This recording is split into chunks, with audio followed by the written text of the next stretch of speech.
Alcoholics should not have to conform to Western standards of civility. Functional alcoholics exist.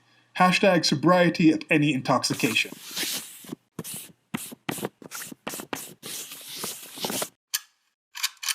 So this is just a bit of a joke thought that I thought of when I was thinking about the health at every size movement when they're talking about, oh, these Western standards of health and beauty and attractiveness are restrictive and we shouldn't have to conform to that. Look at these old statues of these like fertile women that are just huge and whatnot and rotund and things like that. And I can be healthy at any size. What do you mean obesity is not healthy? Don't you see that sumo wrestler? They're obese and they're healthy. They went to the doctor and they're okay. Don't you see that? It's okay. Don't you see the happy, jolly fat man of Santa Claus? He's happy. You can be happy and fat and all these things. What are you talking about, all these negative results from obesity? You just want to hold on to this antiquated, restrictive old form of health and things like that and blah, blah, blah, blah. No. There's actual complete evidence that there are negative things related to just being obese. There is something like an average human size. Even if you just look at just animal creatures, it's not like the same thing where it's like, okay, look, a hippo. You think like a skinny hippo? What would an obese hippo look like? That's just what hippos are like. That's what their body is actually designed to be like. This is a simple thing. We have mechanical bodies. We can actually go in and see what the specs of an average human being are.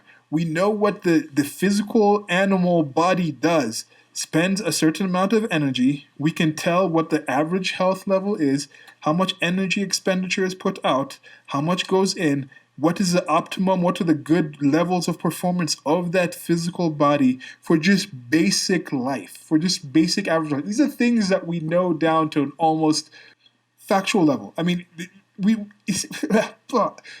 bugs me. It bugs me. As a recovering obese person, right now I'm doing a keto cycle trying to get that weight back down because I just feel better. And some of the people who talk about these things like, oh, you can't talk about obesity unless you've been obese yourself. A lot of them have never actually been obese and then lost weight. I have almost always been heavy. My older brother is like a year, 8 months like older than me. When I was, I think, 8 and he was like 10 or 10ish around that area, I was already his height and as heavy as he is. And then ever since then, I've been taller and big. So I have a different body. I've had the ability to put on weight. In high school, I put on 20 pounds, which is about 8 kilograms every year. And most of it was muscle. A lot of it was fat. I had my own issues with the whole weight and that things for a long time. I got up, I think the highest actual weight that I physically weighed myself was 350 pounds. I don't know what that is in kilograms. But then I stayed at that point in those 300s for some time, and it was horrible. You literally feel the gravity. And then I've had a process of dropping down. Right now, I'm getting back down. Haven't been under 200 yet. That's my hope, to get somewhere close to the 200 range and then maintain that for the rest of my life and maybe go lower.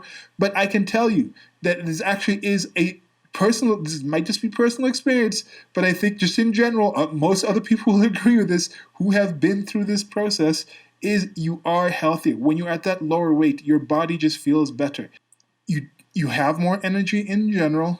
You feel better about yourself.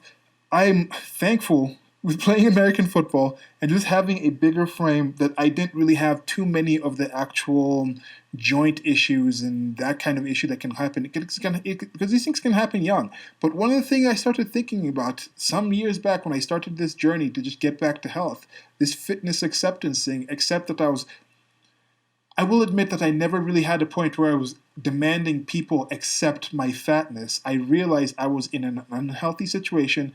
Some mental health issues went along with that, still recovering from all these things together.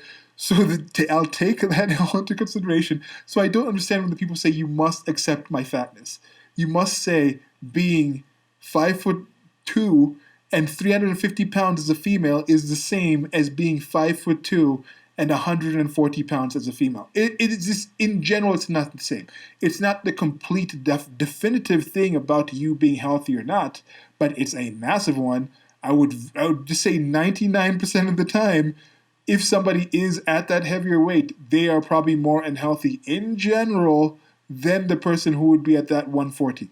Now, that person at 140 could be smoking 3 packs of cigarettes a day, just mainlining alcohol, the straight liquor to their body, to their face, to their kidney and things like that, doing all sorts of drugs and meth and all these things and just overworking out. And they could be doing a lot of things that are also going to have very negative effects.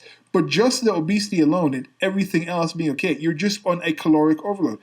We know what sort of animal needs, what sort of human body, what sort of biological system needs certain amount of minerals, vitamins, proteins, fats, this and that, just the amount of energy it needs to work versus its optimum performance. These are things that are known. This is the thing.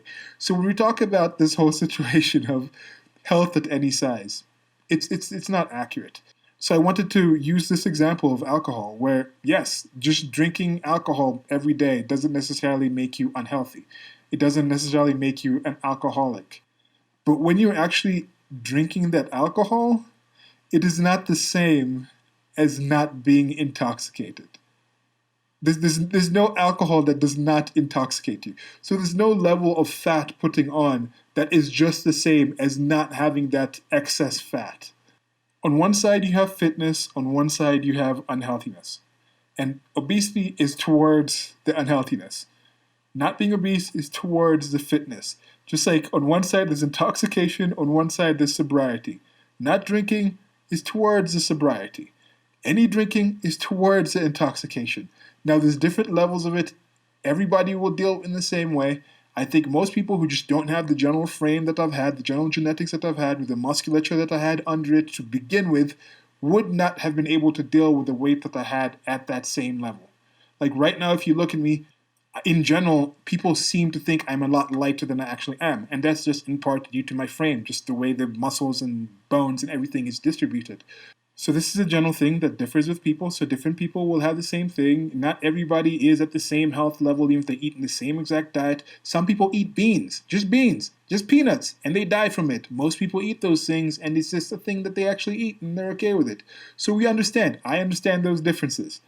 But sobriety at any intoxication is not a thing. It's not a thing that should happen. Neither should health at any size be a thing that is pushed by society. That's it for now. This is part of my shorty series where I expand on short thoughts and hopefully engage you out there who have taken your time, much appreciated time, to come listen to this. Let me know what you think in the comment section. Like, dislike, share, subscribe if you're not subscribed. Links to a merchandise store where I post different things. I have a series on there of the 7 deadly sins. There is one up there for gluttony. That's probably what's going to be having on the screen right now. I'm going to do more. I'm going to do like a flip gender of these ones. Working on those. Shall have a different series on that once it's out. Till next time, goodbye.